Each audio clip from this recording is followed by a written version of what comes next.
말씀은 요한계시록 8장 1절부터 5절까지입니다. 요한계시록 8장 1절부터 5절까지 제가 대신하여 읽어드리도록 하겠습니다. 그분께서 일곱째 봉인을 떼실 때에 하늘이 반 시간쯤 고요하였다. 그때 내가 하나님 앞에서 서 있는 일곱 천사를 보았는데 그들에게 일곱 나팔이 주어졌다. 또 다른 천사가 와서 금 향료를 들고 제단 앞에 섰는데 모든 성도의 기도와 함께 보좌 앞 금 제단에 드리도록 그 천사에게 많은 향이 주어졌다. 그 향의 연기가 성도들의 기도와 함께 그 천사의 손에서 하나님 앞으로 올라갔다. 그 천사가 향로를 취하여 제단의 불에서 불을 가득 채워 땅에 쏟으니 천둥과 요란한 소리와 번개와 지진이 일어났다. 네. 오늘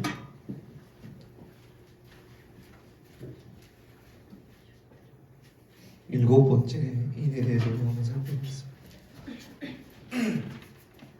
지금 요한계시록 우리가 살펴보고 있잖아요. 요한계시록은 어느 시대 가운데 쓰여진 본문이죠?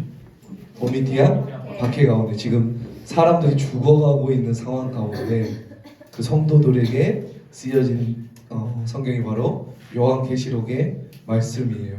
그래서 우리가 처음에 인사말도 살펴보고 우리가 여기 한번 살펴보겠습니다. 서론, 그 다음에 2, 3장은 어디죠? 소아시아 일곱 교회에 대해서 살펴보고 하늘의 예배, 소아시아 일곱 교회에서 땅에서는 이러한 박해 가운데 있었다면 4장, 5장에 하늘에서는 도대체 어떤 일이 일어나고 있었는지라고 해서 4장에는 성부 하나님에게 초점이 맞춰졌고요. 5장은 누구에게 초점이 맞춰져요?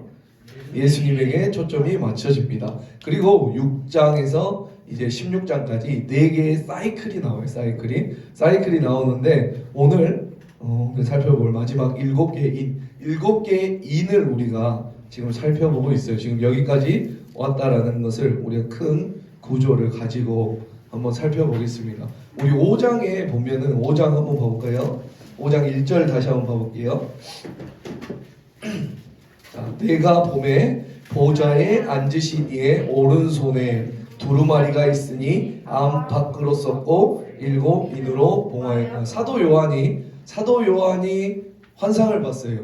보좌에 앉으신 하나님께서 오른손이 딱 나오더니 뭘 갖고 있어요?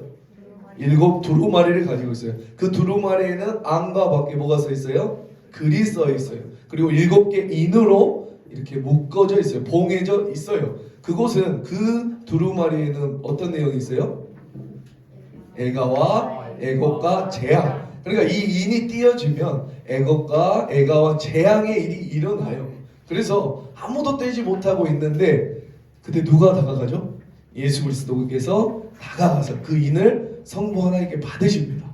받고 나서 인을 하나씩 떼는 장면. 그래서 오늘 우리가 저번 주에는 6번째 인까지 떼었죠. 오늘은 그래서 7번째 인, 마지막에 인을 떼는 장면까지 우리가 오늘 살펴볼 텐데 아무튼 이 요한계시록의 인에 대해서 우리가 살펴보고 있어요. 자, 그래서 다시 우리가 저번 주에 했던 거를 살펴보면 자, 이 7개 인은 아무렇게나 배열되지 않고 첫 번째 4개의 인이 묶여 있다고 했나요? 안 했나요? 이렇게 묶여 있어요. 자, 볼게요. 자, 첫 번째 4개의 인이 묶여져 있어요. 그 4개의 인이 나팔이 됐든 인이 됐든 첫 번째, 두 번째, 세 번째, 네 번째는 어떻게 됐다? 서로 묶여 있다. 자, 그 다음에 2개. 그렇죠? 그러면 몇 번째죠? 5번째, 6번째 인이나 나팔의 또 2개가 묶여져 있다라고 했어요. 그렇죠? 그리고 나서 바로 7번째 인이나 나팔이 나오는 것이 아니라 뭐가 나온다 했어요? 막간이라는 게 나온다고 했어요. 그래서 이 막간을 잘 알아야 된다. 이 막간 이후에 뭐가 나오죠?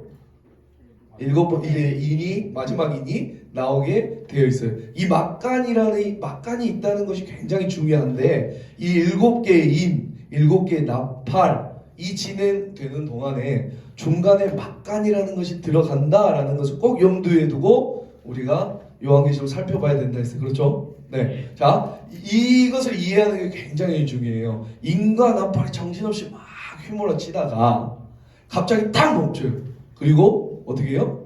갑자기 고요해졌다가 막간이라는 것이 이렇게 있다가 또 갑자기 또 휘몰아치는 이런 상황. 그 중간에 막간이 들어간다라는 것을 우리가 염두에 두시고 그것을 발견해야지만 요한계시록이 풀어진다라고 했어요. 또 하나 팁을 말씀드리자면 이 막간은 인이 되었던 나팔이 되었던 이 여섯 번째 인, 우리 여섯 번째 인이죠. 여섯 번째 인이 되었던 이 우리 나중에 할 건데 여섯 번째 나팔이 되었던 자 마지막 여섯 번째 인과 막간과의 연결고리가 있어요. 네, 그게 뭐냐면 관련이 있어요. 무슨 말이냐면 여섯 번째 인에서 질문이 나와요. 네, 여섯 번째 인에서 질문이 나오는데 그 질문에 대한 답이 뭐라고 했어요?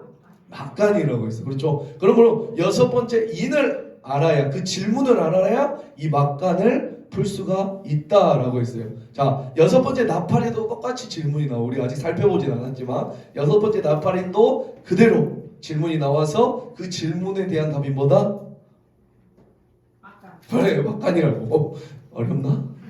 너무 쉬워서 대답을 안 한 거예요? 자, 또한 저번 주에 우리 텔레스코핑에 대해서 계속 이상한 소리를 해가지고 참 힘든데 텔레스코핑에 대해서 우리가 살펴봤잖아요. 텔레스코핑을 기반으로 살펴본다면 예수 그리스도의 재림과 관련돼서 특별히 선지서와 복음서의 재림을 언급할 때 나타나는 몇 가지 특징들이 있다고 했는데 그 가운데 하나가 뭐냐면 해, 달, 별에 관한 이야기가 나온다고 했어요. 이 해와 달과 별들이 언급되고 그 해와 달들이 떨어지거나 변하거나 그 언급이 있을 때 우리는 어떤 본문으로 본다고? 재림의 본문으로 본다. 믿습니까? 자, 그래서 우리가 한번 살펴볼까요? 그러면 요한계시록 6장 10일 저번 주에 했던 내용인데 이제 다섯 번째 인까지는 우리가 했으니까 우선 어쩔 수 없어요. 못 들으신 분들은 이제부터 따라와 보세요. 6장 12절이에요. 6장 12절. 내가 보니 여섯째 인을 떼실 때에 큰 지진이 나며 해가 검은 털로 짠 상복같이 검어지고 달은 온통 피같이 되며 하늘의 별들이 무화과 나무 대풍에 흔들려서 털익은 열매가 떨어지는 것 같이 땅에서 떨어진. 자, 우리가 이걸로 봤을 때 이 여섯 번째 인은 어떤 내용 같아요? 재림의 때예요. 왜? 해와 달과 별이 나오기 때문에. 이해가시죠? 이렇게 우리가 특징들을 살펴보면 이거는 재림 때의 본문이야. 이것은 예수님에 대한 본문이야. 이것은 예루살렘 성전이 멸망할 때 본문이야. 우리가 알 수 있다라고 했어요. 알겠죠? 그래서 이 인을 시간 순으로 우리가 배열해 본다면 이렇게 할 수 있어요. 첫 번째 인, 두 번째 인, 세 번째 인, 네 번째가 하나로 묶여져 있다고 했죠? 이것은 언제 때예요? 여기 써 있어요? 너무 짧나? 사도 요한 당시 도미티안 박해 때를 의미해요. 이 다섯 번째는 뭐냐면 첫 번째인, 두 번째인, 세 번째인, 네 번째인의 결과예요. 다섯 번째. 그러므로 활, 칼, 저울, 사망이 일어났어요. 그러면은 어떠한 결과가 일어났어요? 죽임당한 영혼들이 생겨났다라는 것이 이 핵심 포인트고 이 다섯 번째 인까지는 어떠한 상황? 도미티안 박해 상황 가운데 있었다면 여섯 번째 인은 오늘 방금 살펴봤듯이 언제 상황? 쭉 뒤로 와서 언제? 예수님의 재림 때를 말하고 있다. 그래서 우리가 어디에 살고 있냐면 지금 이쪽 어딘지는 모르겠지만 아무튼 이쪽에 살고 있어. 어딘지 모르겠어. 나도 여긴지 모르겠지만 아무튼 재림 때를 기준으로 우리는 이때 이 사이에 지금 살고 있는 거예요. 그러므로 우리가 잘 알아야 될 것은 관심 가져야 될 것은 물론 여기도 맞지만 어디? 이쪽에 관심을 갖는 것도 굉장히 바람직하다라고 하는 것. 자, 우리가 그렇게 살펴봤어요. 자, 그래서 중요한 거는 뭐냐면 17절이에요. 자, 제가 말했죠. 여섯 번째 인에서 뭐가 나온다? 질문이 나온다. 마지막에 그 질문이 바로 17절이에요. 자, 우리 다 같이 읽어볼까요? 17절. 그들의 진노의 큰 날이 이르렀으니 누가 능히 서리요 하더라. 무슨 질문이냐면 그들이 진노의 큰 날이 이르렀으니 마지막 날에 이 재림의 때에 큰 진노가 이르렀을 때 도대체 그 진노 앞에 누가 설 수 있냐라는 질문을 해요. 도대체 예수님께서 재림하실 때 바로 직전에 어떠한 이름이 됐건 간에 진노의 날이 임해요. 재앙이 임해요. 심판의 때가 임해요. 인간이 감당할 수 없는 환란, 큰 진노의 날에 도대체 누가 능히 설 수 있냐라는 것이에요. 설 수 있다고 없다고? 없어? 있다 없다.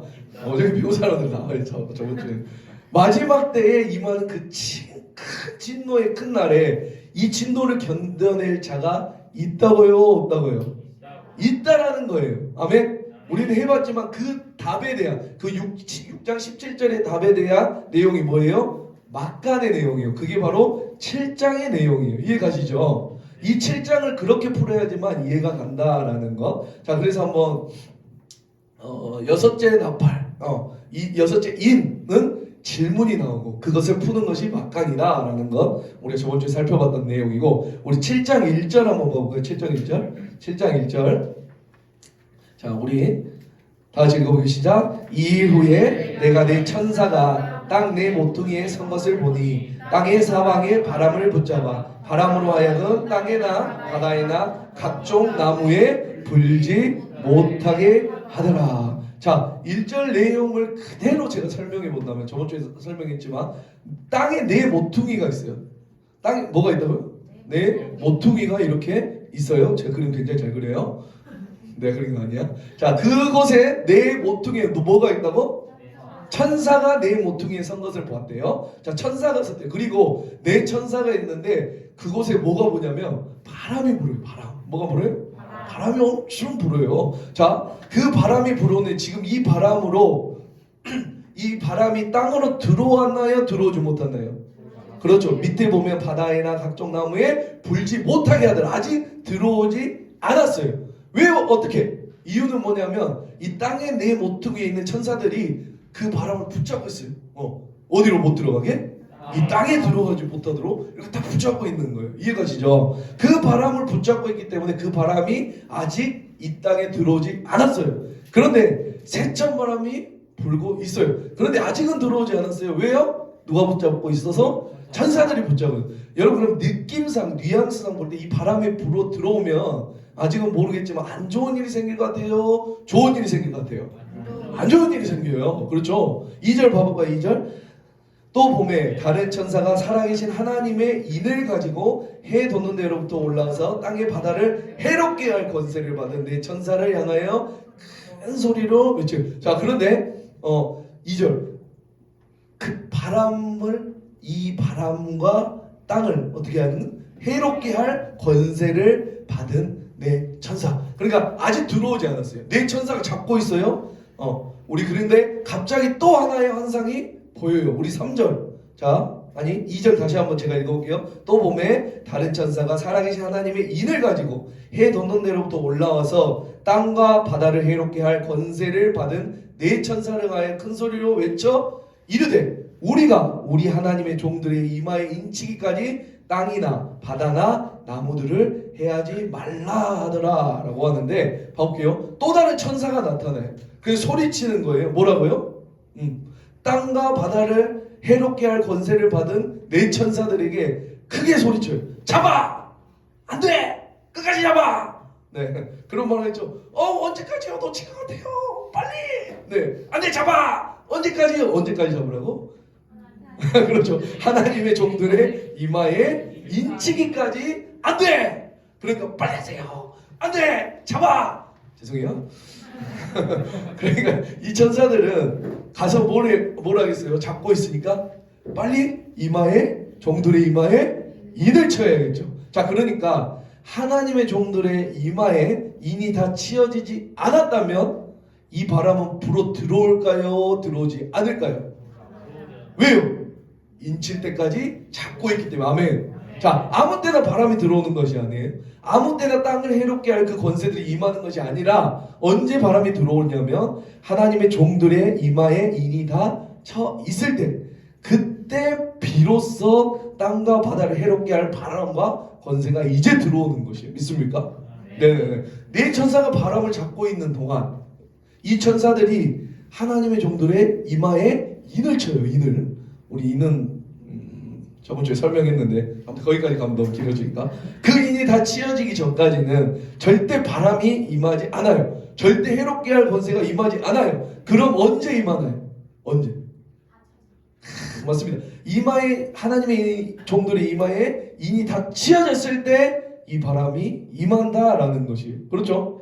하나님의 종들의 이마에 다 인이 치어졌을 경우 바람이 들어와요. 땅과 바다를 해롭게 할 그 재앙이 진노가 임해요. 그러나 그 진노는 하나님의 종들, 하나님의 인이 새겨진 사람에게 임하나요? 임하지 않나요? 임하지 않아요. 아멘. 그러니까 두려워하지 마시기 바랍니다. 마지막 때 너무 무서워. 나 재앙 받으면 어떻게? 그게 아니라 하나님의 인을 받은 사람은 이 재앙이 임하지 않아요. 아멘. 그래서 예수 그리스도를 믿고 따르는 사람에게는 이 진노의 큰 날이 절대로 임하지 않아요. 믿습니까? 이게 바로 복음이에요. 아멘. 두려워하지 마세요. 그러면 우리가 중요한 것은 재앙이 언제 임하냐? 야, 이 바람 언제 들어온대? 이 바람 언제 들어와서 이 땅을 재앙한대? 이거에 관심을 두는 게 아니라 우리가 중요하게 생각하는 것은 내 이마에 과연 인이 쳐져 있냐라는 거. 아멘. 우리 인 쳐졌다는 말이 오늘 아까 기도 시간에도 우리 예지자매 말했는데 뭐예요? 누구에게 속해 있냐? 아멘. 예수님께 속해 있냐라는 것이에요. 인 쳤다는 것은 예지자매가 말했듯이 이 누구의 이마에 인이 쳐졌냐라는 거, 누구에게 내가 속해 있냐라는 거, 우리는 그게 중요하다라고 이야기했어요. 왜냐하면 내 안에 하나님의 인치심을 받고 내가 주님께 속해 있다면 그 재앙은, 그 진노는 절대로 주의 백성에게 임하지 않아요. 아멘. 그게 요한계시록에서 말하는 것이다 라고 하는 것. 그럼 두려워 마시기 바랍니다. 네. 다시 정리해 보면 지금 뭘 하고 있냐면 이제부터 시작이에요. 네, 이제부터 새로운 거니까 이제 처음 온 사람도 다 똑같아. 네, 저 이제 다 똑같아. 자, 집중해 보시고, 자, 7개 인의 막간을 우리가 살펴보고 있어요. 7장은 뭐라고 했어요? 막간이라고 했어요. 그렇죠? 막간의 부분인데 6번째 인은 예수 그리스도께서 재림하시기 전에 임하는 마지막 재앙이라고 말씀드렸고, 그때 진노의 큰 날이 이를 텐데 그때 누군가 이렇게 말씀하기도 해요. 뭐 그때는 죽고 싶어도 죽지 못하는데, 근데 내가 고통스러워 죽으려도 못 죽는데, 야 어떡하냐. 여러분 두려워하지 마세요. 예수 그리스도를 믿는 믿음이 있다면 그 재앙은 임하지 않아요. 믿습니까? 하나님께서 보호해 주시니까. 네. 자, 그래서 그것이 7장의 막간의 내용. 우리가 어디까지 살펴봤냐면 7장 4절까지 살펴봤어요. 그렇죠? 맞나요? 그래서 14만 4천이 나왔는데 14만 4천 이제 다음에 또 설명을 제가 해드리니까 그냥 넘어갈게요. 자, 우리가 이어서 7장 5절을 볼게요. 7장 5절. 자, 우리 7장 5절부터 8절까지 뭐가 나오냐면 12지파가 나와요. 우리 한번 찾아볼까요? 자, 유다 지파 중에 인치심을 받은 자가 1만 2천. 유다, 루벤, 그 다음에 갓, 그 다음에 아셀, 그 다음에 납달리, 그 다음에 문하세, 시므온, 레위, 이사갈, 스불론, 요셉, 베냐민. 다 찾았어요? 뭔 소리 나냐? 여기 다 나와있죠? 다 뒤에는 똑같으니까. 이렇게 12개 나오나요? 맞죠? 자, 이렇게 나와요. 자, 빠진 지파가 무엇일까요? 보세요. 어씨, 왜 이렇게 어렵냐? 빠진 지파. 이 12지파 중에 빠진 지파가 있어요. 빠진 지파. 자, 우리 그러면 앞으로 가서 다 똑같아. 똑같이 다 몰라. 자, 민수기 1장 보면 민수기 1장. 자, 앞으로 가보세요. 민수기 1장. 창세기 출애굽기 민수기.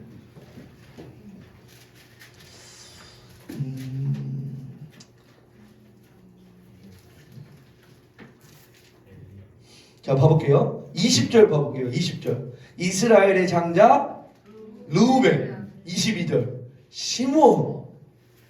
그 다음에 뭐예요? 갓. 그 다음에 유다. 와, 똑똑해. 어떻게 알아? 동그라미. 앞에 동그라미. 정말 잘 보면 다 바로 찾을 수 있어. 자, 그다음에 그다음에 28절 이사갈, 그다음에 스불론, 그다음에 요셉의 아들 에브라임이에요. 요셉 아니에요? 요셉의 아들 에브라임과 므낫세가 있어요. 그다음에 34절 므낫세, 그다음에 36절 베냐민 맞나요? 그다음에 38절 단, 40절 아셀, 42절 납달리 맞나요? 다 찾았어? 자, 루벤, 시므온, 갓, 유다, 이사갈, 스불론, 에브라임, 므낫세, 베냐민, 단, 아셀, 납달리. 자, 빠진 데가 어디야? 단. 또 맞나요?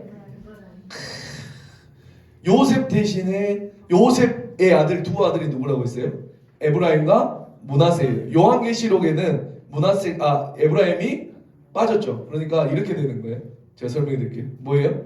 레위와 요셉이 빠지고 에브라임과 단. 레위는 원래 12지파에 속하지 않죠.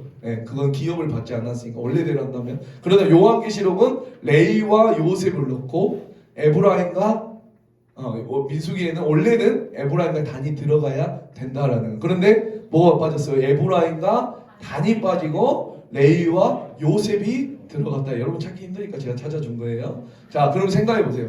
왜 에브라임 대신에 요셉이 들어갔나요? 요셉이랑 므낫세는 반복이잖아요. 맞나요?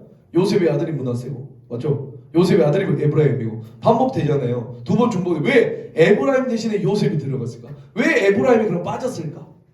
또 하나 빠졌다고 한 게 뭐였죠? 단이 빠져. 단은 쉬워요. 단은 사상에서 계속 빠져요. 빠지기도 해요. 단은 부정, 음란의 대표적인 지파예요. 그래서 구약은 단에서 종종 빠져요. 구약에서 단 빠지는 거 이해가 안 돼. 왜 에브라임 빠지냐는 거야. 에브라임 빠지면 아까 빠졌겠죠. 그러는 여러 구약 성경에서 보면은 북이스라엘이라고 안 부르고 혹시 아나요? 구약 선지서에 여러분도 들어보셨겠지만 에브라임아 이렇게 불러요. 북이스라엘아 이렇게 부르는 게 아니라 에브라임아 이렇게 에브라임을 불렀어요. 그러니까 에브라임이라고 하는 구약 선지서의 에브라임이라고 하는 말은 에브라임 자체를 지칭하는 게 아니라 누구를 지칭한다고? 북이스라엘을 에브라임아 북이스라엘 전체를 의미하는 것이. 그렇게 중요한 지파가 왜 빠졌을까요? 왜? 에브라임 빠진 이유, 그리고 요셉이 들어간 이유 제가 다 말씀해드려요? 그럼 집에 숙제로 해야 해? 숙제 알았어? 숙제 오케이? 싫어? 찾아올 거야 안 찾아올 거야? 알려드릴게. 호세아서 한번 봐. 와, 이 양반들 진짜 호세아서 그렇게 숙제는 하기 싫어. 예나 지금이나 4장 17절. 자, 우리 다 같이 볼게요. 에브라임이 우산과 연합하였으니 버려두라. 네, 버려져 버렸죠. 네. 우리 그러면 시편 한번 보고 시편 78편. 네. 859페이지 9절입니다. 네.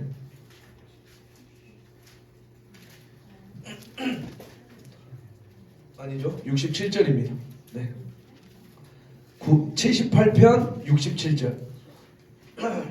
78편 67절. 또 요셉의 장막을 버리시며 에브라임 지파를 택하지 아니했다라고 해요. 그렇죠? 네. 그러니까 에브라임은 주전 722년 북이스라엘 멸망함으로써 에브라임은 그런 표현이 계속해서 나와요. 에브라임은 버려졌도다. 에브라임 버렸도다. 에브라임 전쟁의 날에 물러가. 그런 표현이 계속 나와요. 그래서 그 이후 722년 예루살렘이 북이스라엘 멸망한 이후 그 이후의 선지서는 에브라임 지파가 주로 많이 빠지기 시작해요. 그것을 요한계시록에서 그대로 가지고 온 거예요. 이해가세요? 두 개가 빠졌다는 거 별로 관심이 없는 것 같아요. 나는 재밌는데. 자, 봐볼게. 다시 요한계시록 와서 누가 먼저 나왔다고요? 요한계시록은? 누가 제일 먼저 나왔냐? 유다. 그렇죠. 자, 여러분 12지파를 의미할 때 부를 때에 항상 순서가 있어요. 12지파는 12지파를 언급할 때 누구를 제일 처음 언급해요? 원래 이게 원문 제대로 딱 F에 누구를 가장 먼저 언급해요? 루벤 장자니까 루벤부터 언급해요. 그런데 요한계시록 본문에 어느 지파를 먼저 언급했어요? 5절에 보면 유다 지파. 왜 먼저 언급했을까? 왜 그러지? 일반적으로 루벤이에요. 루벤. 그런데 요한계시록 본문에는 어느 지파가 가장 먼저 언급됐냐면 유다. 그럼 유다가 먼저 언급된 것은 무엇을 의미할까? 제가 드린 말씀 그냥 제가 하는 게 아니라 구약에 있으니까 말을 하는 거예요. 구약에서도 12지파를 언급할 때 르우벤, 시므온, 아까 우리가 살펴봤죠? 갓, 유다 이렇게 나간다고. 그런데 유다부터 언급할 때가 있어요. 진짜. 그게 언제라는 것이에요. 모세오경 보면 나오는데 어려워? 질문 안 어렵죠? 원래는 르우벤, 시므온부터 나가는데 구약 성경에는 어쩔 때는 유다부터 나가는 것이 있어요. 그게 도대체 언제냐라는 것이. 왜 유다 지파부터 언급이 됐을까? 자 봐볼게요. 쉬워요. 네. 특별히 유다 지파를 먼저 언급할 때는 광야에서 행군하는 순서예요. 뭐라고요? 행군하는 순서. 유다가 먼저 언급될 때 전쟁을 나갈 때나 그럴 때 항상 유다가 먼저 나가게 돼요.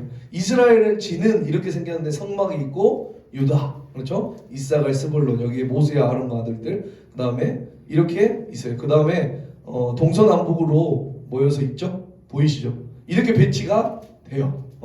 자 그리고 행군할 때는 어떻게 되냐면 이렇게 나가요. 자 유다, 이사갈, 스불론 이 게라리 무라 얘는 레위 사람이에요. 르우벤, 시므온, 갓, 고핫 자손 여기도 레위 사람들, 에브라임, 므낫세, 베냐민, 단, 아셀, 납달 이 순서대로 행진을 해요. 이해가신가요?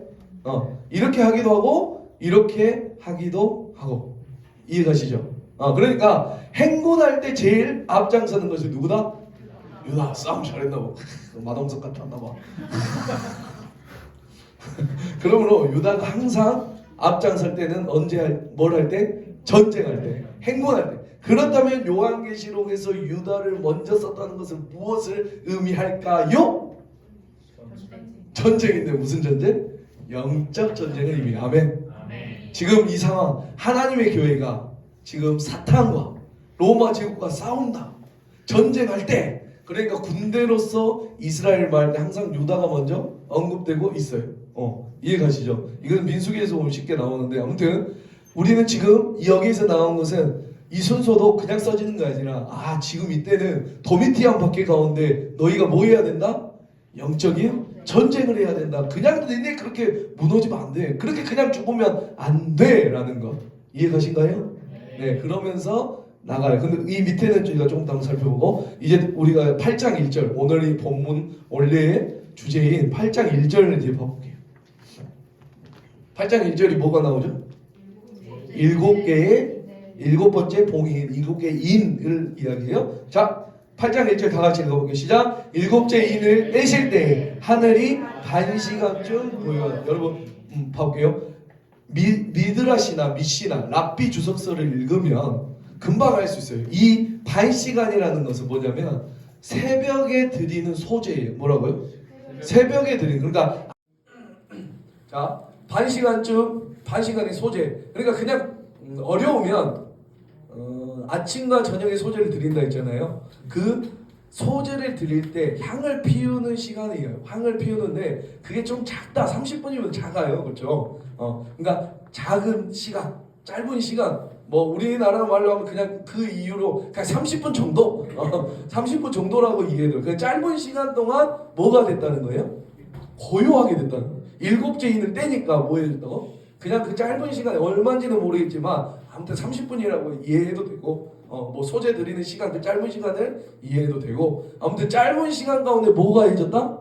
고요해졌다라고 하는 거 이해가시죠? 일곱째 인을 떼니까 자 그 다음에 2절 봐볼게요. 내가 봄에 하나님 앞에 7 천사가 서 있어. 7 나팔을 받았대. 내가 봤는데 7째 인을 떼니까 조용했어요. 근데 갑자기 누가 나와? 7명의 천사가 나오더니 7개의 나팔을 받아요. 이제부터 뭐가 되냐면 나팔이 시작되는 거예요.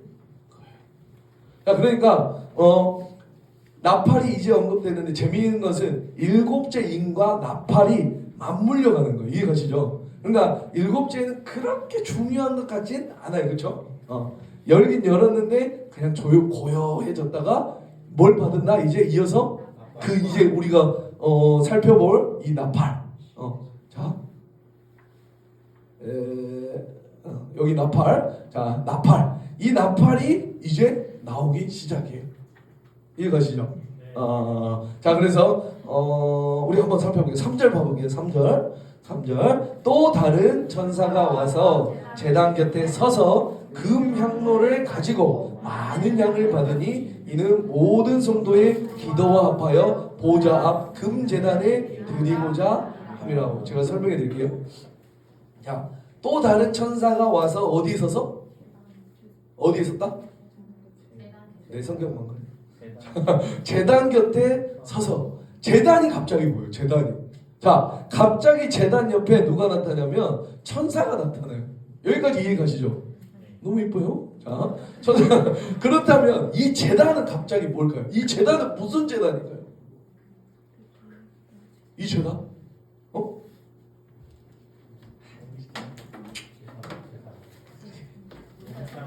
생뚱맞지 않아. 생뚱맞지 않아. 갑자기 성경은 막 팍 튀어나오지 않아요? 갑자기. 자, 언제? 여러분 성경은 반드시 꼬리에 꼬리를 물게 되어 있어요. 앞에 걸 생각해 보면 연결되어 있어요. 그래서 제가 건너뛰지 못하는 게 요한계시록 특히나 더 그래요. 네. 여러분 잘 보세요. 8장 3절에 보면은 천사가 나타나는데 그 천사가 어디에 서 있다고? 제단 옆에 서 있다고요. 그렇죠? 그 제단. 그럼 제단, 이 제단은 앞에서 나왔던 어떤 제단일까요? 아닐까요? 몇 장 몇 절에 나왔어요 우리? 6장 9절에 나오죠. 그렇죠? 5번째 이인할 때 6장 9절에 나오죠. 우리 봐볼까요? 6장 9절. 자, 6장 9절. 5번째 인을 떼실 때에 내가 보니 하나님의 말씀과 그들이 가진 증거로 말미암아 죽임을 당한 여인이 어디에 있다? 제단에. 아멘. 이 제단, 그 제단이 6장 9절에 나온 그 제단이 갑자기 나타나요. 자, 그러므로 이 제단은 도미티아 박해로 말미암아 죽임을 당했던, 순교를 당했던, 하나님의 말씀과 그들이 가진 증언으로 말미암아 고난 당하고 어려움을 당했던, 그러나 그리고 순교당했던 죽임당한 영혼들과 피가 있는 그 제단인 것이에요. 그 제단 옆에 뭐가 나타난다? 천사가 나타난다. 다시 한번 와볼게요. 천사가 나타났어요. 자, 뭘 하는지 제가 봐볼게요. 또 다른 천사가 와서 제단 곁에 서서 금향로를 가지고, 뭐라고요? 금향로를 가지고 많은 양을 받았대. 천사가 있었는데 금향로를 받아요. 자, 봐봐요. 금향로를 받아서 뭐 했다고요? 많은 뭘 받았다? 향을. 좋아요. 아주 좋아요. 자, 많은 양을 받았어요. 금향로를 가지고. 이 금향로에 뭐가 많다? 그럼? 향이 많다. 그러면 도대체 이 향은 뭘까요? 죽임당한 영혼들. 그 다음 절 한번 봐볼게요. 그 다음 이어서. 자, 금향로를 가지고 많은 양을 받았으니 같이 읽어볼게요. 이는 모든 성도의 기도와 합하여. 아멘. 그러니까 모든 성도의 기도. 이 향은 뭐라고요? 기도라는 건 모든 성도의 기도. 그렇다면 이건 무슨 기도일까요? 구약 성도들이 했던 기도. 첫 번째 1번. 아니면 그 요한계시록 당시에 그 도미티안 박해 가운데 그 성도들의 기도. 아니다. 3번. 나중에 신약시대 이후에 있을 기도는 뭐예요? 2번. 모든 기도를 해석하셔도 돼요. 그러나 조금 더 전문적으로 해석한다면 여러분이 말한 2번이 맞아요. 도대체 이 기도는 뭘까요? 이 기도는 어디에 도대체 나올까요? 6장 10절. 아까 우리 6장 9절 읽었잖아요. 그 밑에. 자, 제가 6장 9절부터 한번 다시 읽어드릴게요. 5째 인을 떼실 때 내가 보니 하나님의 말씀과 그들이 가진 증거로 말미암아 죽임당한 영혼들이 제단 아래 있어. 이제 10절부터가 그 기도의 내용이에요. 큰 소리로 불러 이르되 거룩하고 참되신 대주제여 땅에 거하는 자들을 심판하여 우리 피를 갚아주지 아니하시기를 어느 때까지 하시려니까.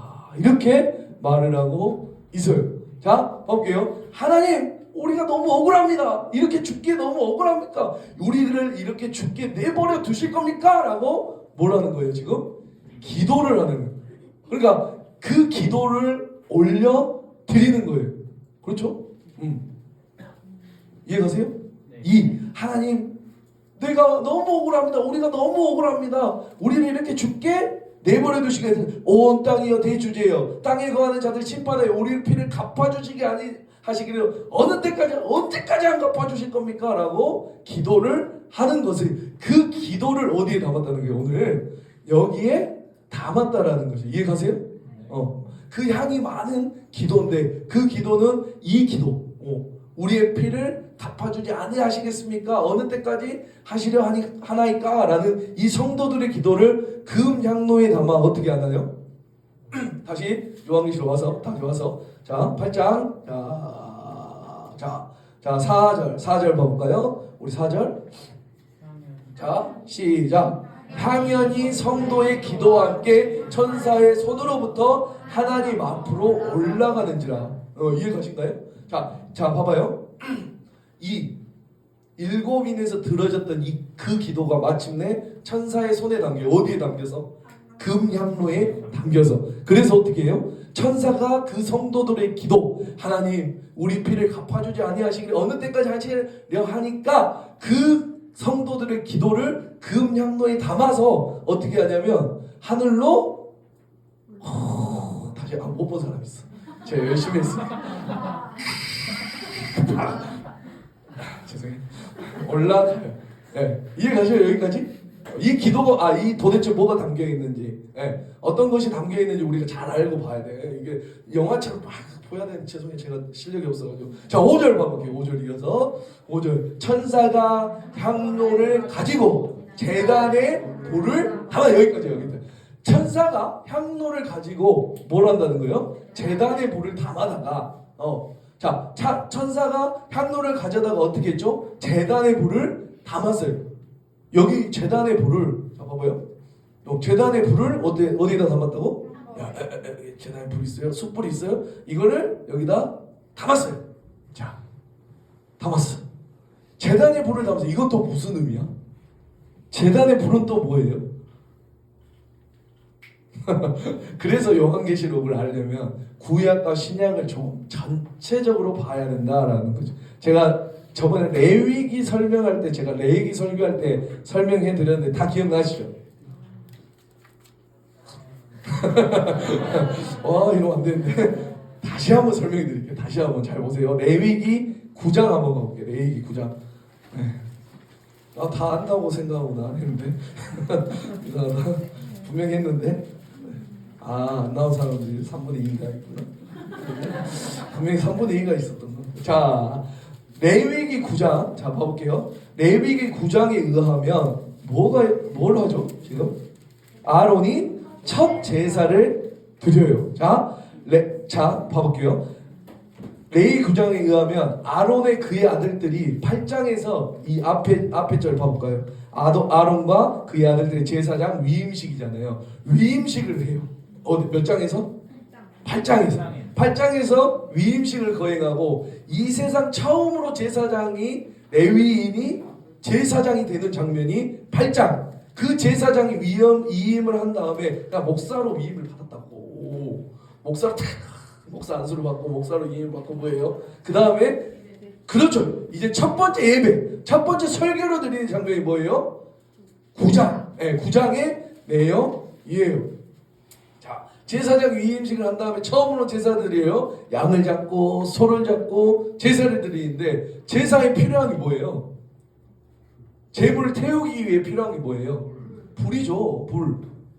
그 불은 도대체 어디서 났냐라는 것이에요. 9장 24절 23절부터 제가 한번 읽어볼게요. 9장 23절이에요. 모세와 아론이 회막에 들어갔다가 나와서 백성에게 축복하며 여호와의 영광이 온 백성에게 나타나며 24절 중요해요. 불이 여호와 앞에서 나와 제단 위에 번제물과 기름을 사른지라 이 온 백성이 이를 보고 소리 지르고 엎드렸더라. 아멘. 그렇다면 성막에서 첫 번째 제사를 드릴 때 불은 24절에 의하면 누가 주신 건가요? 어디에서? 하늘에서. 아멘. 하늘에서 불이 팍 첫 번째 제사를 드릴 때 이해 가신가요? 이 첫 번째 제사를 드릴 때 그 불은 하나님이 주신 거예요. 하나님이 제단에 보는 이 세상에서 처음 제사장이 제사를 때 주셨어요. 자, 그래서 레위기에서 굉장히 중요한 말을 계속 반복하는데 제단의 그 불을 그 제단의 불을 꺼뜨리지 말라고 계속해서 말씀하세요. 우리 앞으로 조금 가서 6장 9절 한번 봐볼까요? 6장 9절. 6장 9절. 자, 6장 9절 하반절에 보면 뭐라고 나왔죠? 제단의 152페이지. 6장 9절. 제단의 불이 그 위에서 꺼지지 않게 할 것이요. 12절 봐볼게요. 12절. 제단 위의 불은 항상 피워 꺼지지 않게 할지니 또 그 밑에 불은 끊임없이 제단 위에 피워 꺼지지 않게 할지니 이해 가신가요? 계속해서 하나님은 그 제단의 불을 끄지 않게 해라. 불을 꺼뜨리지 말아라 라고 이야기를 해요. 자, 그리고 성막 안에 쓰는 모든 물건들 있잖아요. 뭐 금초대에 불을 켜거나 금향단에 향을 피우거나 또 대제사장에서 대속제를 그 향을 피울 때 그 향을 어디에서 써야 된다? 그 불을 사용해야 된다라고 말을 하고 있어요. 제단에 숯을 가져다가 불을 피우게 되어 있어요. 그러면 지금 이 불이 제단의 불이 계속 꺼지지 않게 어떻게 해야 돼요? 계속해서 지켜야 되고 보호해야 돼요. 쉬울 것 같으세요? 어려울 것 같으세요? 왜? 목사님 토치 하나 있으면 돼요? 토치! 번제단이 어디 있냐면 실내에 있는 게 아니라 야외에 있어요. 물두멍, 번제단 물두멍 우리 나중에 가보면 좋겠지만 그 번제단은 야외에 있어요. 야외에 숯불이 피어져 있어요. 저녁에 마지막 소제 아까 말했죠. 새벽과 저녁에 소제를 드린다고 했잖아요. 마지막 소제를 드리고 새벽 소제를 드리기까지 12시간이라는 시간을 버텨야 되는 것이에요. 이해 가신가요? 그 다음 아침 소제를 드릴 때까지 12시간 이상은 불이 꺼지지 않게 해야 돼요. 낮에는 거의 꺼지냐? 왜? 계속해서 제사를 드리니까 누구 와서 제사 드리고 그럼 합니까? 안 꺼지죠? 우리 캠핑 가서 하나? 낮에는 거의 꺼지지 않아요. 계속해서 피우니까. 야외에 놓여있는 번제단의 그 숯을 꺼뜨리지 않는 것이 쉬울 것 같아요? 어려울 것 같아요? 절대 쉽지 않아요.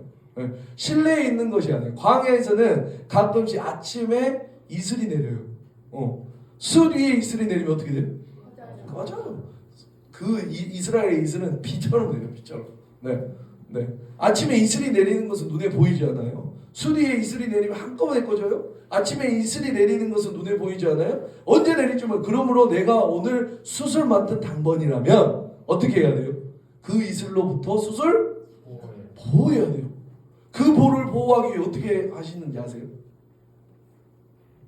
깨어있는 건 당연한 거 등으로 싸서 막아야 돼요. 그 숯을 어떻게 해야 된다고요? 얼마나 뜨거울까? 그래도 지켜내야 되는 것이에요. 때로는 몇 년에 한 번씩 폭우가 와요. 폭우. 가끔씩 이스라엘 백성이 40년 동안 광야 생활을 했는데 폭우 한 번 오면 그 불 한 번에 꺼지죠. 그렇죠? 세 번째 광야에 가끔 뭐가 오냐면 모래바람이에요. 모래폭풍이 와요. 그걸 우리가 생각하는 모래폭풍 정도가 아니에요. 그곳에서 불을 보호해야 돼요. 왜 이렇게 불을 보호해야 할까요? 왜? 다른 이유 없어요. 왜? 하나님이 말씀이고 명령이기 때문에. 아멘? 하나님이 꺼뜨리지 말라고 말씀하시기 때문에. 아멘? 이 볼은 사람이 만든 것이 아니라 누가 만들었다고요? 하나님이 주셨기 때문에. 아멘? 번제단에 있는 처음 불은 하나님이 주셨어요. 그런데 레위기 10장 한번 우리 봐볼게요. 레위기 10장 1절 한번 볼까요? 자, 아론의 아들이 5명인가 4명인가 있어요. 아론의 아들 나답과 아비후가 각기 향로를 가져다가 여호와께서 명령하시지 아니하신 다른 불을 담아 여호와 앞에 분향하여 불이 여호와 앞에 나와서 그들을 삼킴에 그들이 여호와 앞에서 죽어버려요. 이 놀라운 어마어마한 일이 일어나요. 자, 그러면 여기 10장 1절에 나온 불은 뭘까요? 다른 불은 뭘까요? 하나님이 주시지 않고 자기 스스로 만든 불. 이해가세요? 예. 왜 나답과 아비후가 죽은지 아세요? 예. 그러니까 여호와께서 명령하지 않은 불을 가지고 왔어요. 네. 이 번제단 이외에 다른 불이겠죠. 그렇죠? 예. 어떻게 만들었는지 모르겠지만 하나님께서 말씀하신 그 불 이외에 다른 불로 가지고 간 거예요. 왜일까요? 왜? 도대체? 굳이 하나님이 주신 불이 필요 없다고 생각했겠죠. 이 나답과 아비후는. 맞나요? 불이면 다 같은 불이지. 꼭 번제단에 가지고 와야 돼. 덫이. 덫이 가능하잖아. 왜 도대체 하나님? 네, 이걸 가볍게 여겼단 말이에요. 아멘. 하나님 말씀을 대놓고 무시한 거예요. 물론 나답과 아비후는 정말 상식적으로 봤을 때 그래 참 상식적인 사람인지 모르겠어요. 합리적인 사람인지 모르겠어요. 그러나 명확한 것은 그 나답과 아비후라는 사람은 하나님의 말씀을 대놓고 무시한 사람이에요. 여러분 그걸 따라가지 않길 바랍니다. 교회는 합리적인 곳이 아니에요. 믿습니까?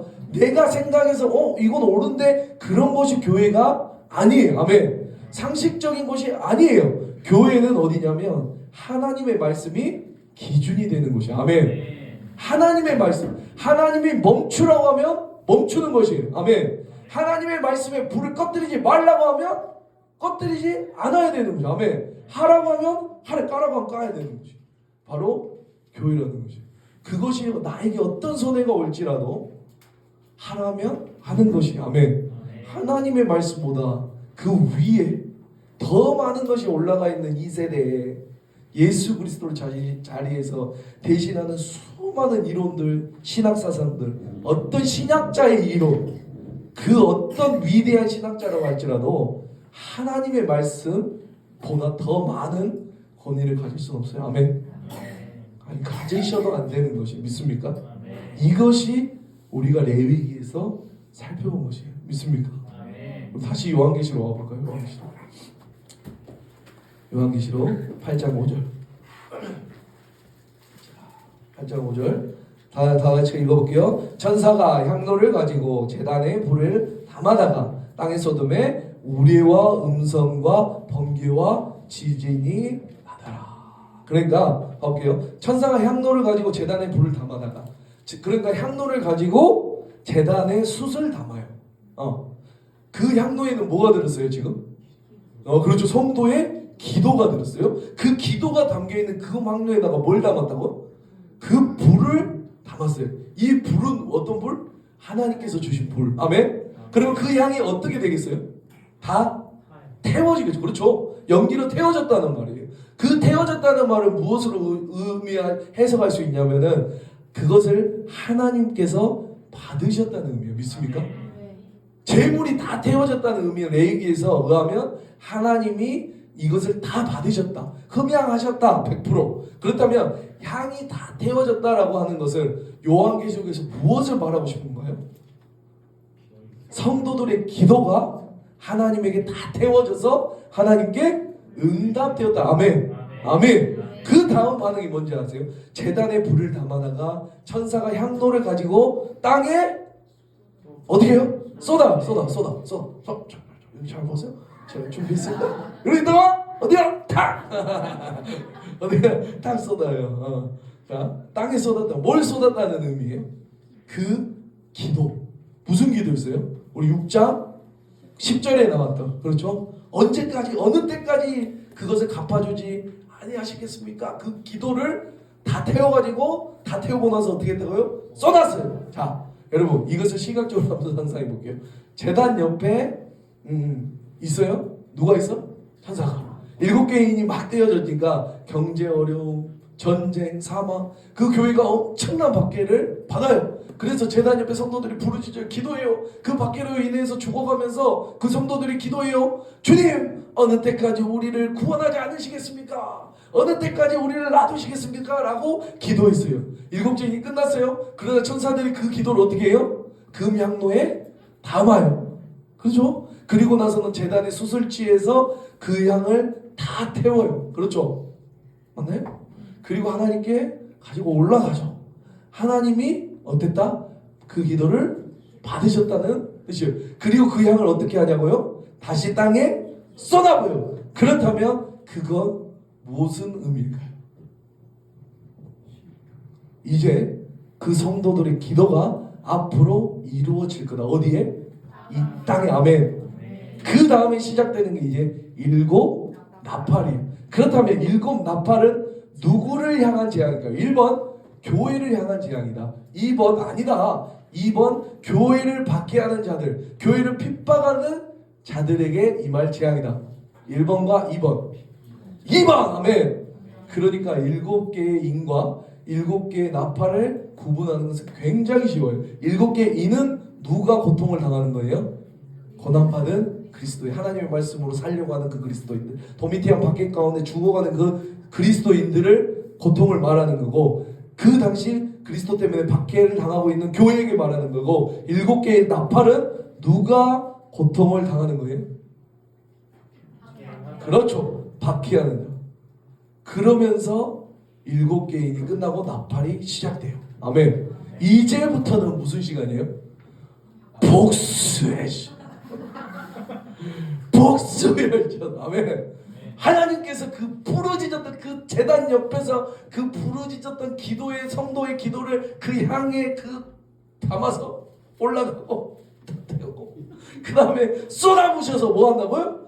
복수혈전을 하시겠다고 하는 것이 7개의 나팔이. 아멘. 그 복수는 얼마나 통쾌할까요? 그렇죠? 얼마나 시원할까요? 어떤 재앙을 쏟아 부으실까요? 너무 궁금하지 않으세요? 저놈 새끼들 다 죽어야 돼. 우리를 그렇게 죽이고 너무 저 속이 다 시원해. 저도 알고 있지만 속이 시원해. 어떤 재앙을 통해 교회를 박해하고 핍박하는 자들에게 하나님께서 그 재앙을 쏟아부으실까? 너무 궁금해요. 그렇죠? 그거 다음 시간에. 아멘. 그거 다음 시간.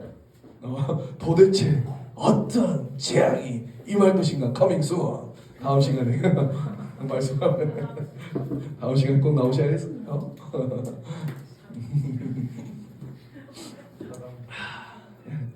아 힘드네요. 말씀 마무리하겠습니다. 네, 오늘은 7개의 인까지 살펴봤어요. 어떤가요?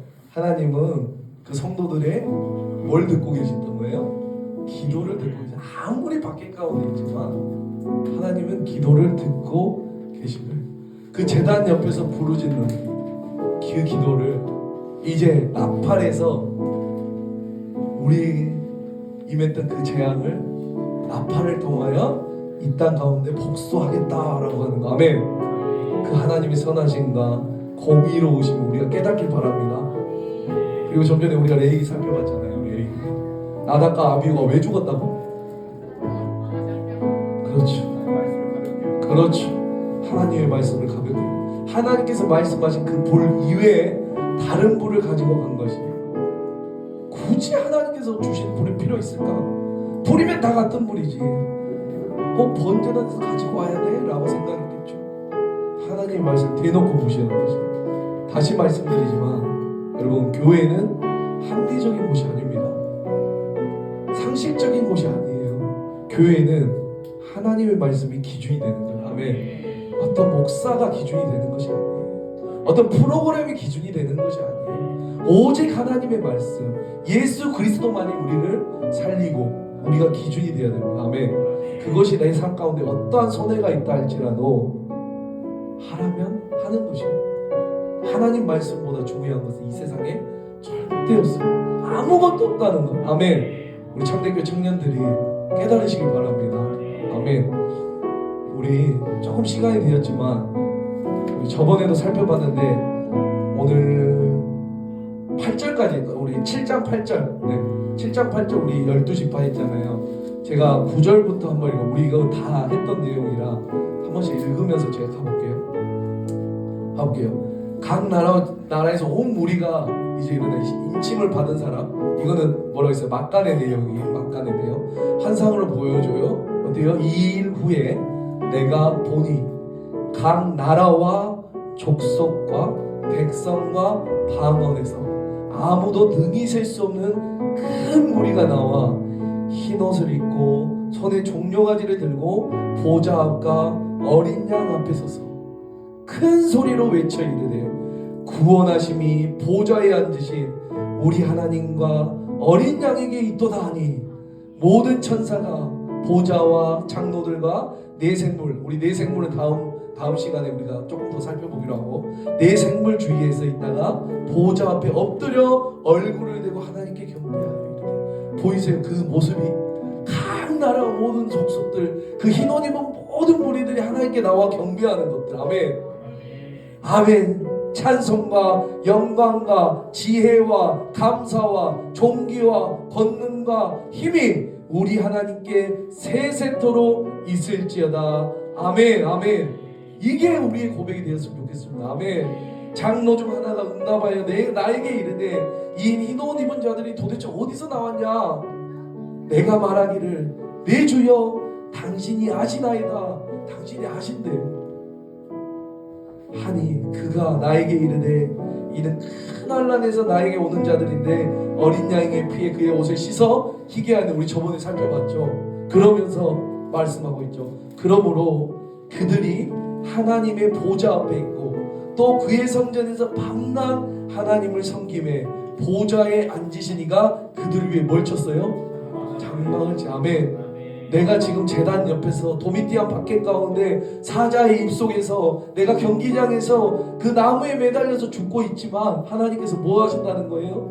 장막을 쳐서 우리를 보호해 주시고 그곳이 바로 성전이라고 말씀하고 계셔.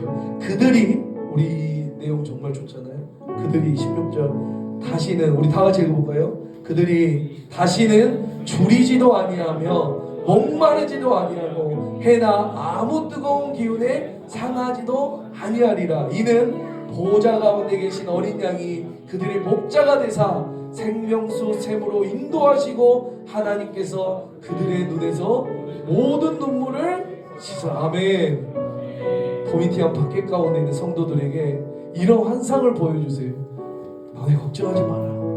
온 백성과 각 나라와 민족과 온 백성들이 그 하나님을 경배해요. 그 하나님을 경배, 그 지극히 크신 우리 하나님께서 나를 사랑하셔서, 아멘. 나를 사랑하셔서 이제 일곱 나팔부터 뭐 하시겠다는 거예요? 복수하시겠다라고 하는데, 아멘. 우리 하나님의 그 놀라운 사랑을 깨닫길 바랍니다. 우리가 살아갈 수 있는 것은 이 지극히 크신 우리 하나님이 나를 사랑하고 그 하나님이 나를 복수해 주겠다고 하시는 그런 우리 하나님 좀 있습니다. 우리의 기도가 우리 하나님께 올려드려져서 그것이 이 땅에 쏟아짐으로 말미암아 이 기도가 응답되는 것을 믿습니까? 여러분들의 그런 삶이 되길 바랍니다. 오늘 우리 찬양하며 나아가겠습니다.